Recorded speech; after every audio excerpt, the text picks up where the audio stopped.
Le concept de résurrection est un thème central dans le Coran, soulignant la capacité d'Allah à restaurer la vie après la mort, un signe de sa toute-puissance. Le Coran mentionne à plusieurs reprises que la résurrection des corps humains, même après leur désintégration dans la terre, est possible grâce au pouvoir infini de Dieu. Avec l'avancée des connaissances en physique des particules, en particulier la découverte du boson de Higgs et des autres particules élémentaires qui forment la matière, on peut établir des analogies fascinantes entre la création, la résurrection et la constitution de la matière à partir d'éléments fondamentaux. Résurrection dans le Coran. Le Coran insiste sur le fait qu'Allah a la capacité de ressusciter les morts, même après que leur corps soit devenu poussière. Quelques exemples. Dit, celui qui les a créés une première fois les ressuscitera. Il a pleine connaissance de toute création. Ô homme, si vous doutez de la résurrection, rappelez-vous que nous vous avons créé de poussière. L'une des preuves que le Coran mentionne pour convaincre de la possibilité de la résurrection est la création originelle de l'être humain. Si Allah a été capable de créer l'homme à partir du néant, il est tout aussi capable de recréer ce qui a été détruit. Cette idée est également présente dans les découvertes modernes en physique des particules, où l'on observe la création et l'annihilation de particules élémentaires, et comment des systèmes complexes, comme l'atome ou l'humain, se construisent à partir de ces petites particules. De Higgs est la création de la matière. En physique, le boson de Higgs a été décrit comme la particule de Dieu, parce qu'il est considéré comme étant l'une des clés qui explique comment les particules élémentaires acquièrent une masse. La découverte de ce boson en 2012 au CERN, Organisation européenne pour la recherche nucléaire, a été révolutionnaire dans le domaine de la physique des particules. Le boson de Higgs fait partie du champ de Higgs, un champ omniprésent dans l'univers.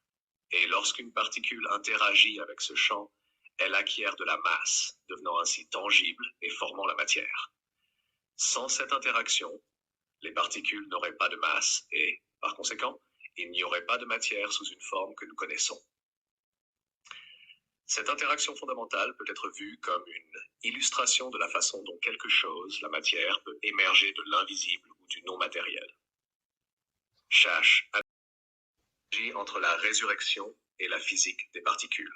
Le concept de la résurrection décrit dans le Coran peut être lié de manière analogique aux découvertes en physique des particules, notamment dans ces points clés. 1. Création à partir de l'invisible. La physique des particules démontre que la matière, à son niveau fondamental, est constituée de particules élémentaires qui sont invisibles à l'œil humain. Le boson de Higgs, qui donne la masse aux particules, joue un rôle crucial dans la constitution de la matière tangible.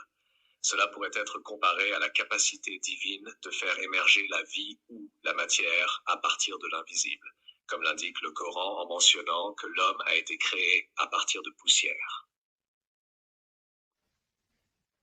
2. Annihilation et recréation. En physique des particules, les particules peuvent être créées, annihilées dans des conditions spécifiques.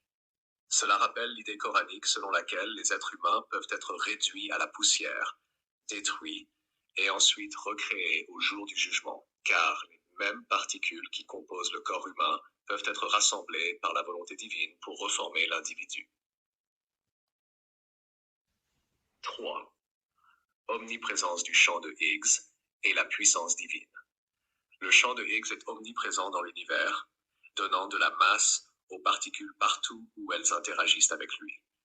De manière analogue, l'omniprésence de la puissance d'Allah, capable de contrôler chaque particule dans l'univers, donne un cadre théologique à l'idée que Dieu peut ressusciter chaque être vivant à partir des composants élémentaires de son corps, peu importe où ces composants se trouvent dans l'univers. 4. Le processus de transformation. En physique, des processus quantiques peuvent transformer l'énergie en matière, ce qui est un phénomène extraordinaire. On peut donc faire une analogie avec la résurrection dans le Coran, où Allah est capable de recréer l'homme à partir de particules fondamentales, de sorte que la matière, le corps humain, peut être reconstitué. Le Coran précise que cela se fera rapidement et efficacement, tout comme les transformations rapides que l'on observe au niveau subatomique. Verset coranique et réflexion sur la création matérielle. Plusieurs versets coraniques renvoient à la notion de création à partir du non-vivant, et cette idée peut trouver des résonances dans le contexte de la physique moderne. Par exemple, la création de l'homme à partir de poussière ou de terre, et il a créé les cieux et la terre en toute vérité, le jour où il dit soit, et cela est. C'est de lui que dépendent les clés des cieux et de la terre. Il étend largement ses dons, ou les restreint à qui il veut. Il est en vérité omniscient. Ces versets soulignent la création par la parole divine, un acte instantané qui n'est pas limité par les lois physiques que nous connaissons.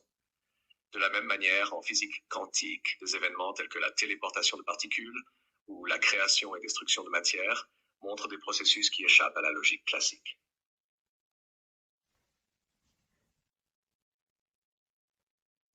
Conclusion. Bien que le Coran ne mentionne pas explicitement des concepts comme la physique des particules ou le boson de Higgs, il ouvre la voie à une réflexion profonde sur la création et la résurrection. Les découvertes scientifiques récentes sur la formation de la matière, la constitution de l'univers à partir de particules élémentaires invisibles, et la capacité de transformer de l'énergie en matière et vice-versa, fournissent des parallèles intéressants pour mieux comprendre les miracles décrits dans le Coran. Ces découvertes permettent d'appréhender, même en termes humains limités, la grandeur de la puissance divine et de sa capacité à faire revenir à la vie ce qui a été réduit en poussière.